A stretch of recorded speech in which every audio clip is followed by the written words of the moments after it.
Okay. Okay, so we still have one more person. Looks like it just finishing logging in. So let me wait for them to appear on our screen here. Once they're in, we can go ahead and get started. So yeah, one of the features that you may not know about is the calendar feature in DriveWare. The calendar feature is has been there for a while, but in the past week we have been really getting in there and adding some new features, and we've upgraded this tool.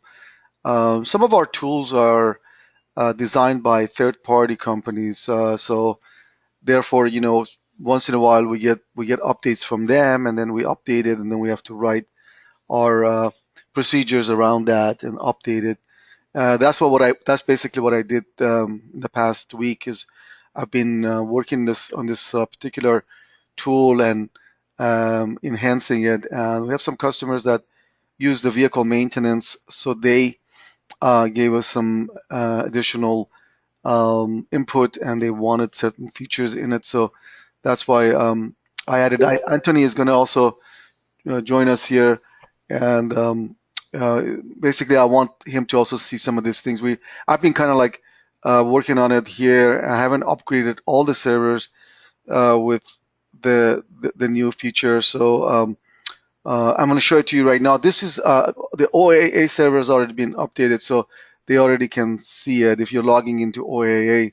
I just did that this morning. So the reminder calendar is actually available, in two different areas, the from the file menu and also from the vehicle maintenance. So Anthony, I don't see any questions at this point, so I'm just covering the calendar, the reminder calendar feature right now. Anthony, Okay. okay.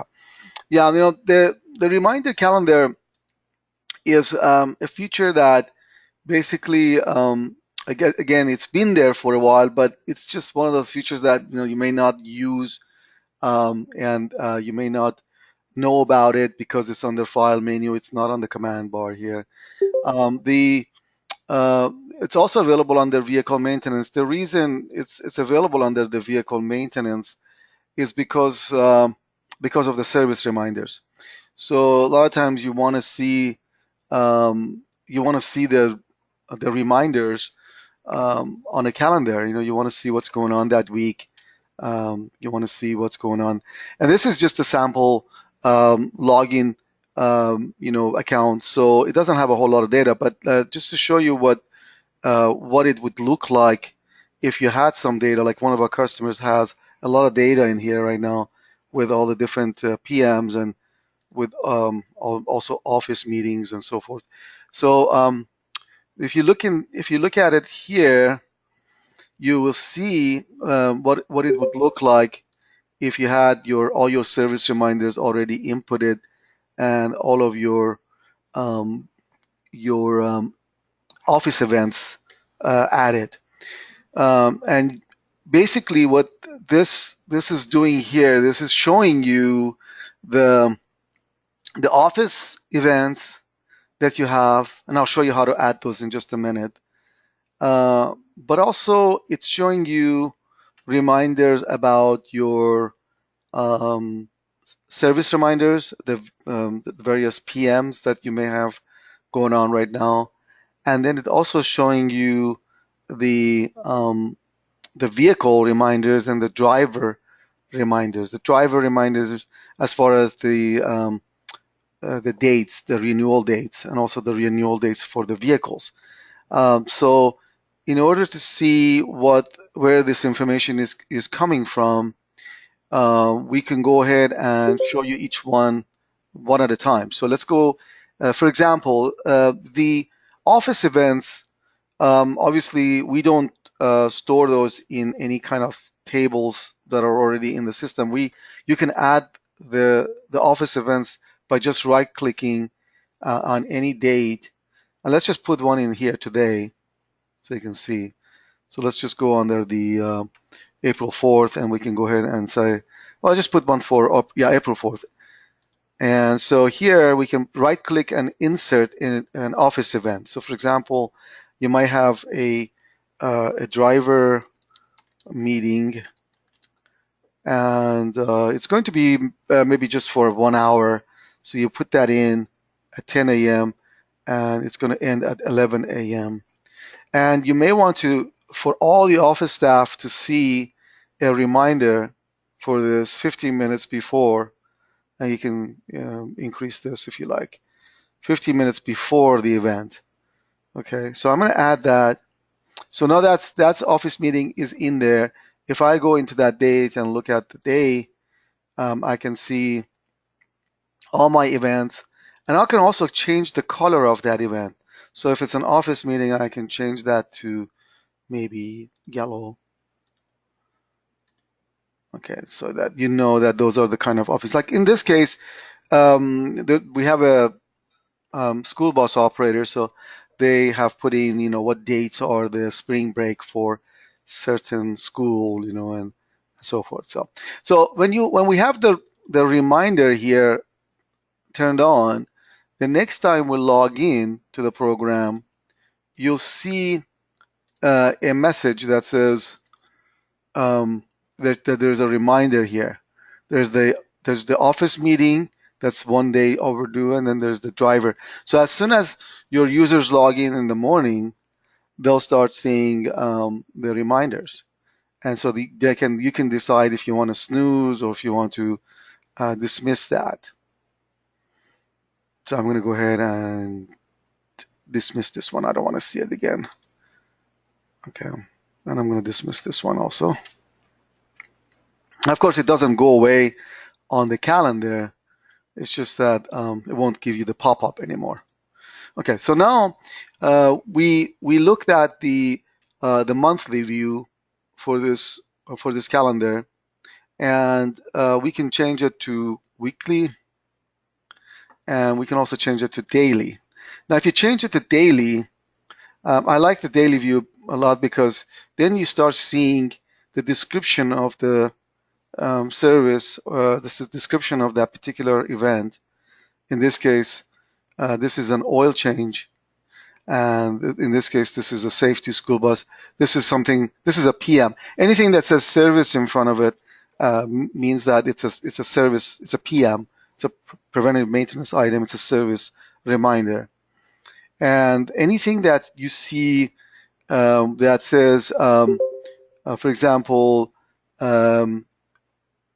school, in this case, it's most likely what we're referring to is the driver. It's referring to the driver's renewal date. Okay, and I'll show you that in just a minute. So let's go see where the data comes from for all of these.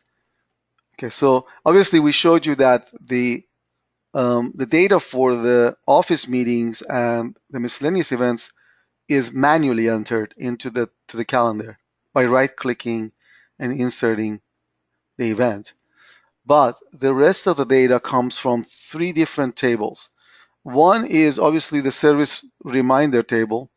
So this is the service reminder table that shows all the services that are due for the different vehicles. These are coming up due.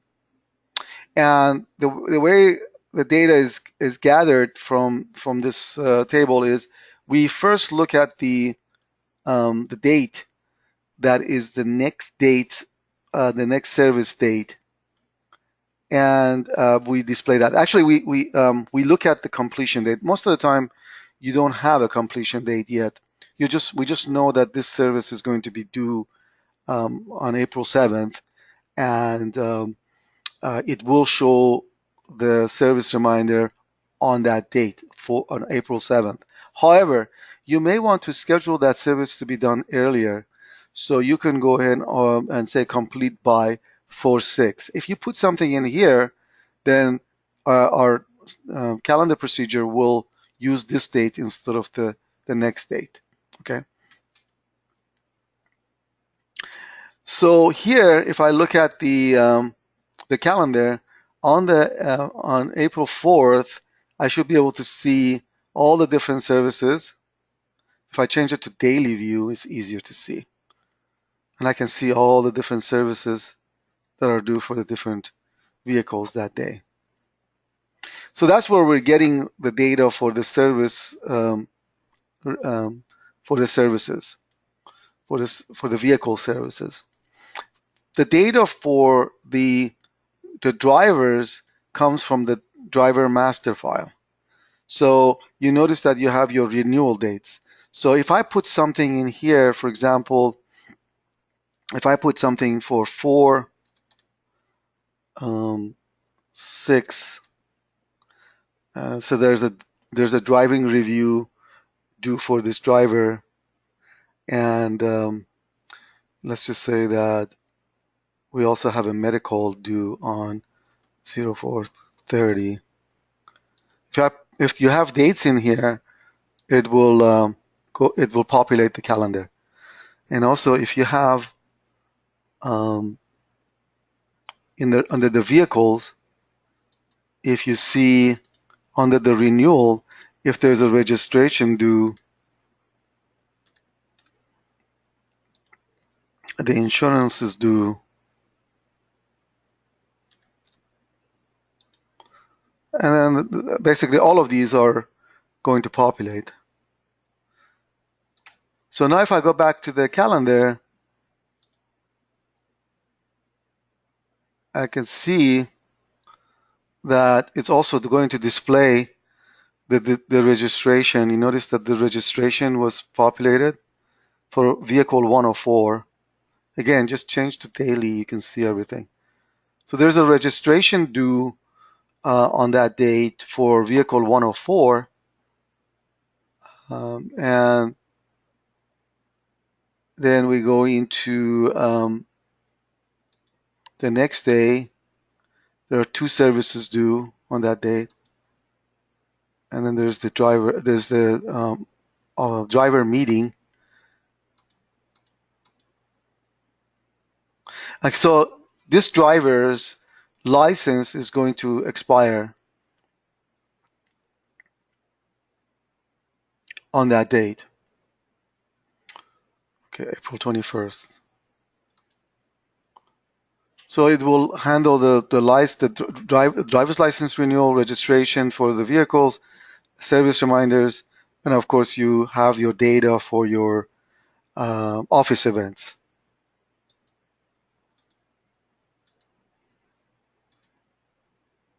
Okay. Some of the other things that you can do is when you're displaying the calendar, it has a really nice feature where you can go ahead and highlight certain days and just see those days. So if you just drag and drop, maybe you just want to see these 4 days.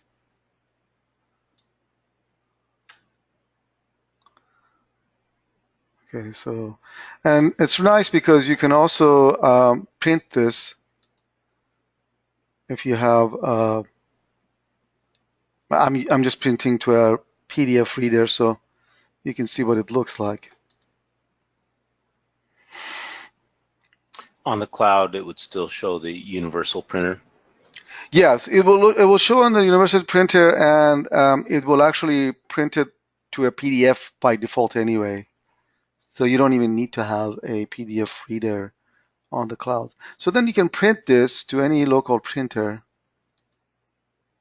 In fact, that's one of the other questions that I was going to cover today as far as printing, because there were a couple of questions last week. How can we improve our printing? Can we print quickly from the cloud? I'll cover that in just a few minutes. Okay, so that's how you can print. Okay.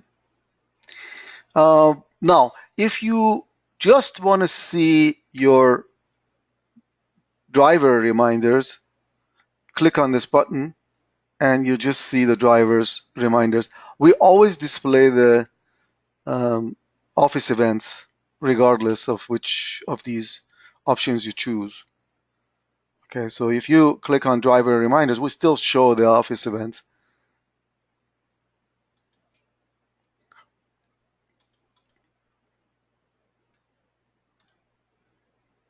So here we're seeing that this driver has a something as far as renewal for the school um, license, that they have to have. So if I want to look at the day, so I can see the driver's name. If I change to day, obviously there's enough room on the bar to display the driver's name.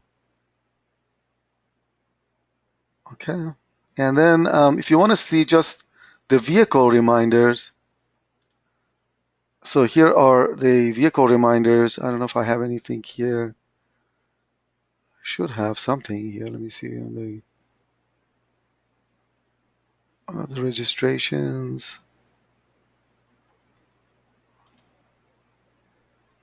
Yes, down here on the 28th, there's a there's a registration due, and then there's the insurance that's due for that vehicle. So you can see that on the calendar.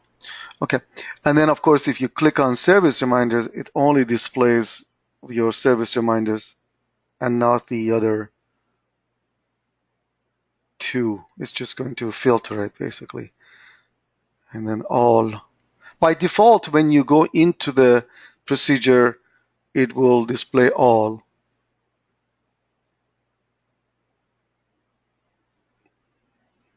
Okay. Can you show one more time how you accessed the calendar? Yes, there are two ways to access the calendar. One is through the file reminder calendar, and then also it's basically the same procedure copied to two places from here on the file reminder calendars or under the vehicle maintenance and clicking on the calendar. Both basically have the same. They both have the same functionality.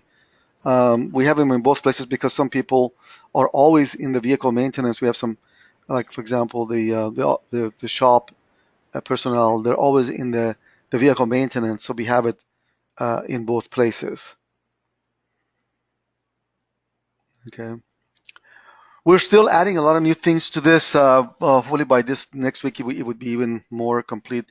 But it's already available. It's been there for a long time. We just improved it in the past 3 days. We've been working on 4 days, just working on just different areas in this, and you'll be all getting basically the upgrades for this by either late today or the latest by Friday. All the servers, everyone will be using the newer version of it, and so you can benefit from it. Again, if you want to see pop-up, if you need to see any kind of pop-up reminders, you could, or like for your office events, you can right-click on any day and add an event. You can change the color of that event, and you can go ahead and put in that you need the reminder, and then you can tell it that you want 30 minutes a reminder before the event is due, and the reminder will pop up on the main when you first log in, or if you're in the main procedure. Actually, it'll pop up anywhere that you are in the program. It will pop up. It will give you a reminder. And at that point, you can either snooze or you can go ahead and delete that event. Okay. Okay, that's really all I wanted to cover in this area. I don't know if are there any questions in regards to this feature. Um, the other area that we have been working on is obviously we've always had also the time off calendar that is similar, has a similar functionality, but you know it basically will display events about the vehicle. We'll cover this more in detail next week because I'll be upgrading this area as well, and so you'll be able to see this next week. But in the meantime, please try the reminder calendar and let us know what you think. Also, the recording of this session will be available in case you need to show your other office staff how to use it. We have available. Also, one thing I want to show you is that you can easily go ahead and resize this window, because by default, if it's maximized, then it's hard to move it around. So you can resize it by just grabbing this right corner here in the bottom of the window and resize that window. All right. Okay, I had an email just earlier today. I guess that's all really I want to cover on the calendar. So if you have any questions, type it in and I'll answer it for you. The next question, the next area that I want to cover, there was a question about cloning, and I think it has to do with, okay, there's a question here. Okay, some of the uses of the regular bus calendar. Okay, let's see. Let me see. When you say bus calendar, Anthony, do you know what that's referring to? I'm not sure. I think you were talking about probably talking about the the vehicle availability. Vehicle. Is that what you were referring to? What's that? There's a question here about, can you go over some of the uses of the regular bus calendar? Okay. I'm not sure what Yeah, you I mean. can't actually see that. Vehicle use chart. Let me make you a. Are you a presenter or? It Yeah, you are. shows me as an organizer, but for some reason I'm not Yeah, seeing the question. the question is, and I'm not sure who it's from because it says still waiting for name. It says, can you go over? Oh, okay. Craig is asking. Okay. I will. I'll go over the bus calendar. Okay. Let's go here. Okay. Okay. There's also another question about ELDs interact with DriveWare. We'll go over that. But first, let me answer a couple of quick questions. There was a question about cloning here. What they're saying is that I guess it was not cloning the contact information, the email information. I will go ahead and fix that. There was one of our customers I received an email today when cloning. He's saying that the email address was not cloning, so we'll take care of that. Also, there was a question earlier about printing in DriveWare, and obviously it really depends on if you're on the cloud. Most of you, most of the people here that are in this meeting are on our cloud. They're connected to our cloud account, and so therefore you are printing from the cloud. Okay, so when you're on the cloud, the printing is always going to be generating a local PDF that you can either save or you can print.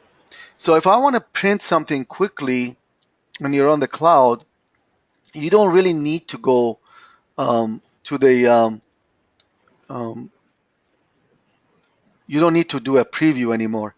In fact, something that we might want to do is switch this to print instead of preview, because if you're on the cloud, the final document that is generated is going to be a local PDF. In fact, I'm going to do that from the cloud so you can see. So if I'm printing a contract or a driver's trip sheet, I think most of the time you'll be printing probably the trip sheets. A lot of our customers use just a direct email from the system to email the contract directly from the system. Now, let's just say you were printing the contract, and we probably want to even get rid of this unless you need to change the report parameters, because a lot of times the report parameters is the same. So that's one less click. And we do want to change this to print by default, because when you click on print, then you really should be getting a local PDF by default, and your destination could be just a PDF. So now I can save it to my desktop, and that generated the local PDF. Also, you have to remember from the browser, it's a little bit different. So we're going to reduce this one click, and we're going to default to print only always, because if you're on the cloud, really you don't need to do the preview. Yes, and just real quick, you don't need to select a printer. Yes, you don't need to. Yeah, that's a good point. So then you just basically, when you print from the cloud, you have the option here to go directly to the printer. So I think probably we could reduce about 3 clicks. I mean, that's the whole idea. We don't want too many clicks. That's Right. always the complaint, is that, why do I have to print? Why do I have to click so many times to do the print? Well, because there are so many options. We initially, when we first started with this, especially when you're printing contracts, a lot of different options. Like, for example, do you want to always use the same contract terms, or do you want to use the school contract terms, or you want to use the party bus terms? But if you're always using the default and you're not changing these settings, maybe what we'll do is we make this part of the this dialog, so that if you need to get to it, you can. If not, then you don't need to. So Can I say a quick sure. thing about printing to PDF?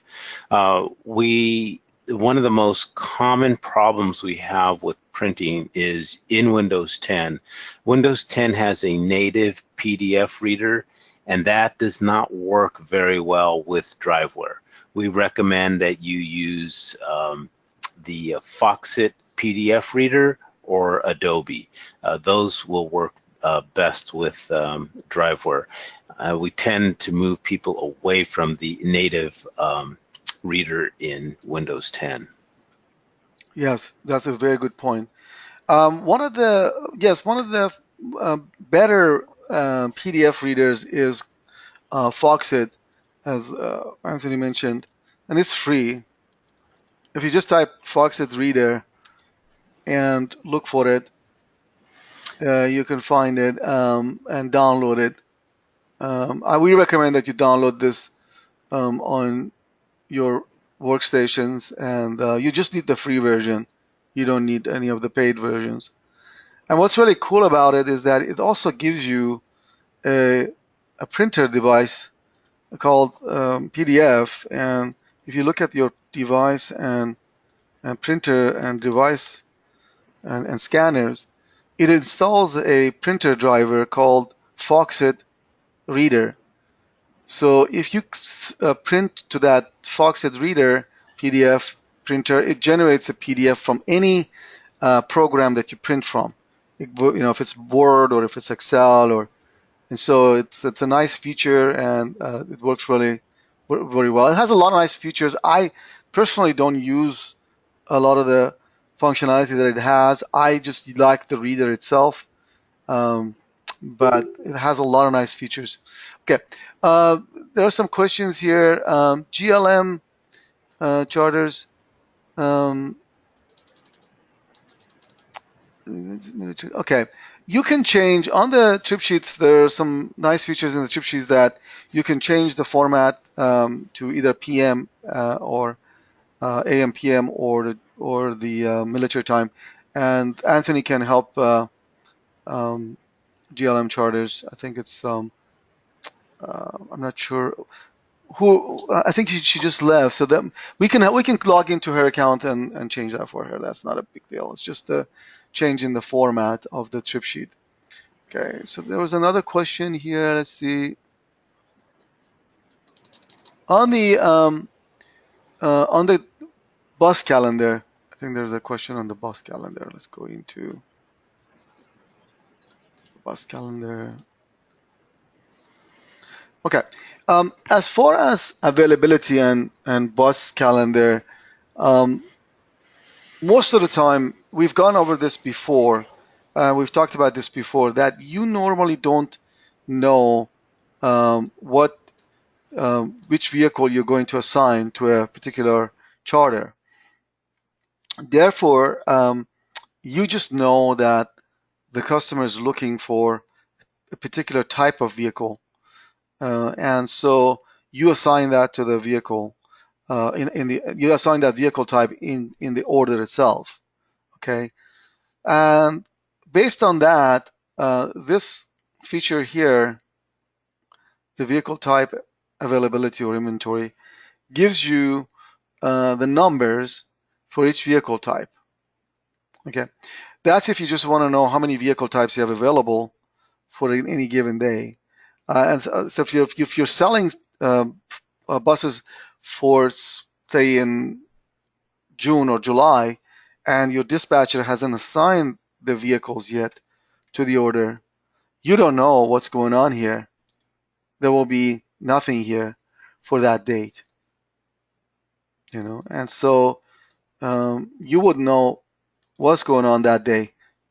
Therefore, this menu option here is very valuable, because if you're selling buses and you want to see the availability, then you can obviously um, see what's going on that day and be able to say, okay, well, we have that type of vehicle available and we can sell it. That's fine. So that's one way of knowing what's available, is just by looking at the vehicle type availability. But if you're doing availability, if you want to look at your bus calendar for just the next day or the next few days, then this feature here, which is the timeline view of your resources, your vehicles or drivers, is useful.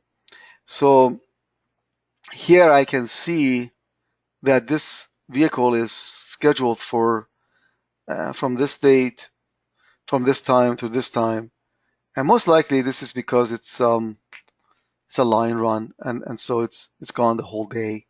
But a lot of times you see vehicles that are scheduled only for certain times during the day, and you can then schedule that bus for a different charter. Okay, so that's the timeline view, and of course you can change it to monthly view.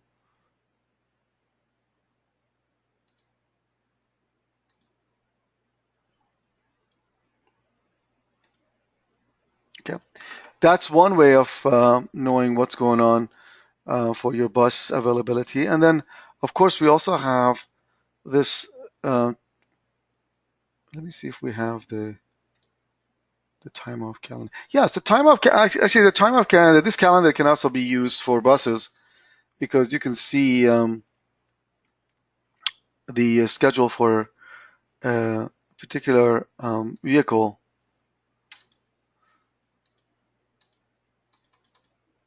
Okay. This one I have to work with, and I'll show you this next week. It can also give you a view of what work orders are assigned to each bus, but it's kind of um, it's really not that useful, because you have to do one vehicle at a time, and I don't think you want to do that. For the driver, it does make sense, because then you can just highlight the particular driver and then be able to print the schedule for that driver. But for the actual vehicle, I don't think it doesn't really help you much, uh, unless you're willing to go and highlight that particular vehicle.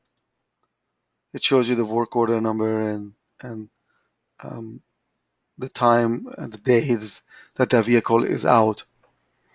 Okay, so those are the different types of vehicle schedules for vehicles and for vehicle types. Same thing is available for drivers. So you can see the list of drivers and with the times that they're available. And of course, you can see the monthly view as well. Okay, I think that should answer that question. And I think we have a couple of more questions. Let me see here. Okay, as far as ELD there was a question here as far as ELD, and we can go ahead and let me see. I think there was another. Yes, the question is on ELD. Okay, so ELD, we don't obviously we don't have an ELD solution. We do have solutions for your IFTA reporting that you can use our system to um, basically enter all your fuel entries, and we can generate this fuel list in Excel, or we can export it to Excel, or we can generate the quarterly reports for you. However, if you're using an ELD system, the ELD gives us some additional data that's very useful for the vehicle maintenance, because then we can handle the DVIRs, and also odometer updates can be automated. We are currently working with um, Keep Trucking and JJ Keller. Those are the two that are on the list, and they're very willing to work with us. Some of them have contacted us and are very interested in integrating with our system. We have looked at their documentation, and it's very powerful. They do have some really nice integration tools that they're giving us. We've gone through their documentation, and we can see that the data that's being collected by the ELD device will be available to us. So we can log in, and basically with the key that you put in for your account in DriveWare, we can access that ELD device and get the data that we need for updating our vehicle uh, data, and also maybe later down the line the IFTA reporting for the IFTA data.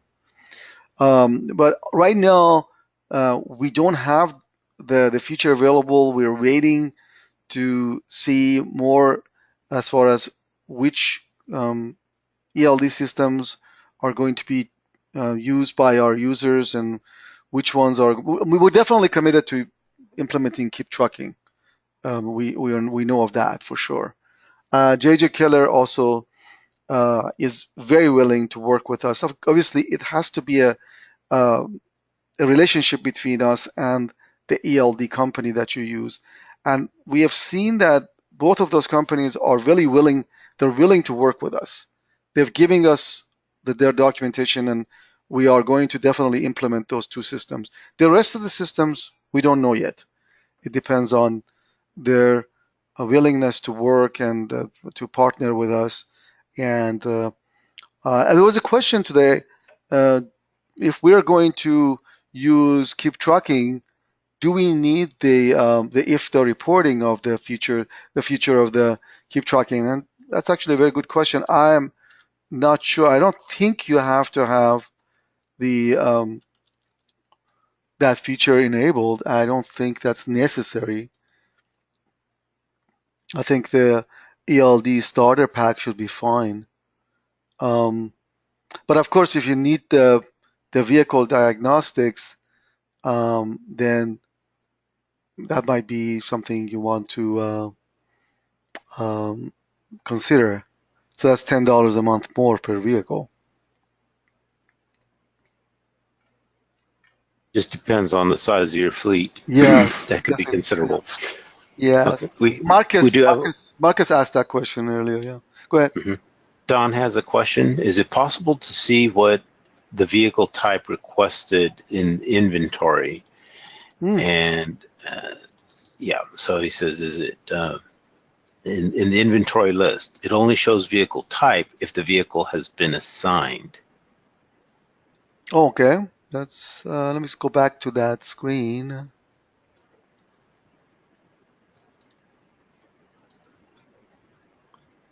Okay, so here it's showing me when I click on availability, it's showing me the vehicle type. Oh, I see what he means. He means right here.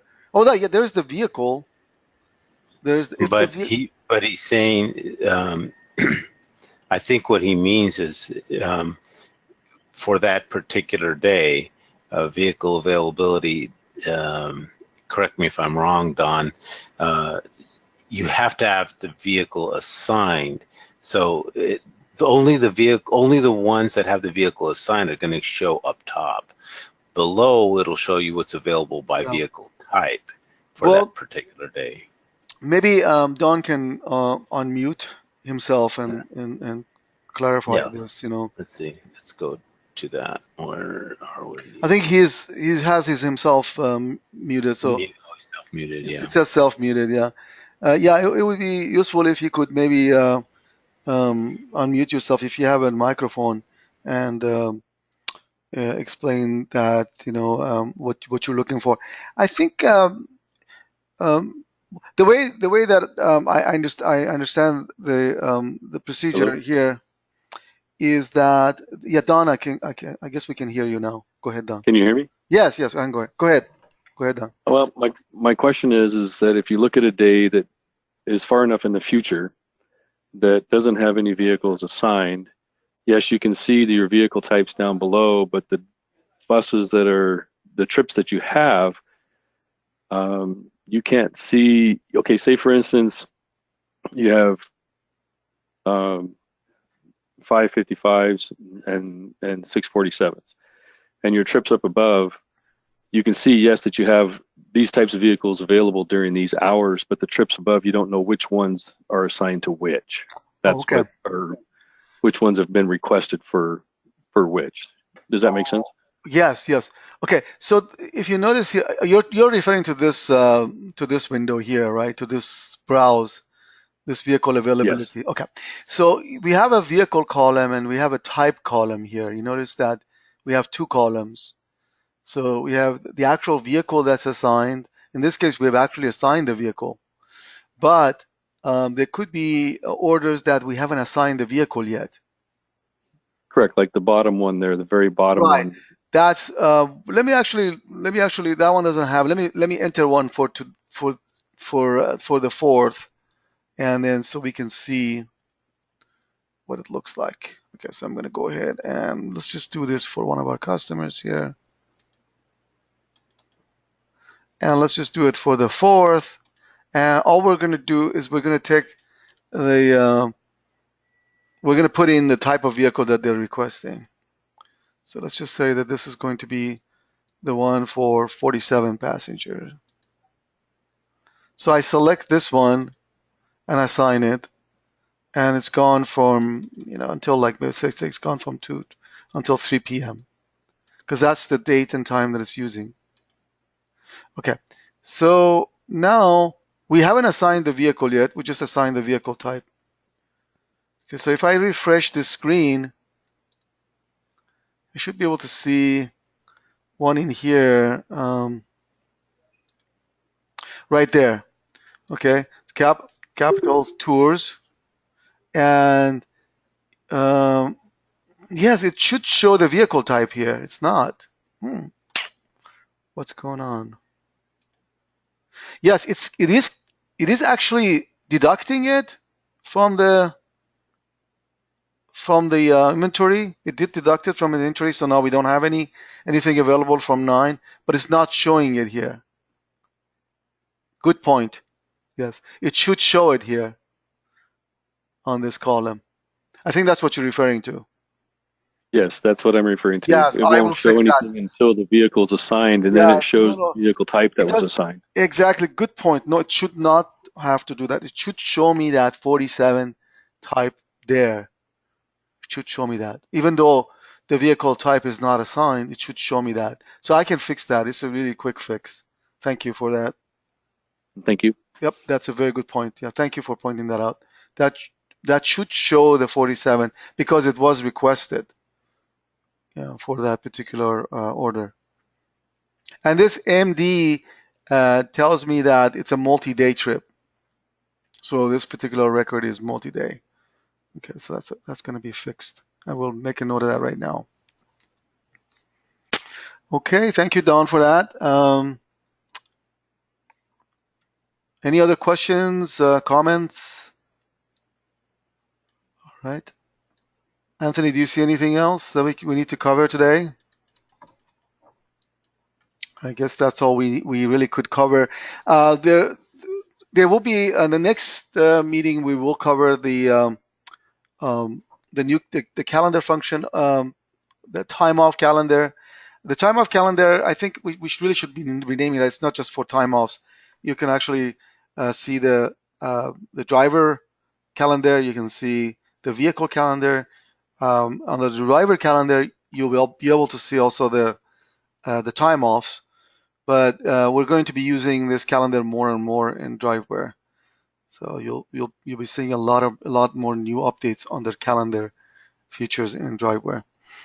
Okay, I recorded this session. If any of you is interested in seeing it, let me know, and I'll send you the link, and you can share it with the office staff. I guess that's all we really need to cover today. If there are no, I don't see any other questions, so I'll see you next week here, same time. Bring your questions, please, and we'll cover them for you. Thank you. Bye. Thank you, everyone. Have a good day. Thank you. Bye-bye. Bye-bye.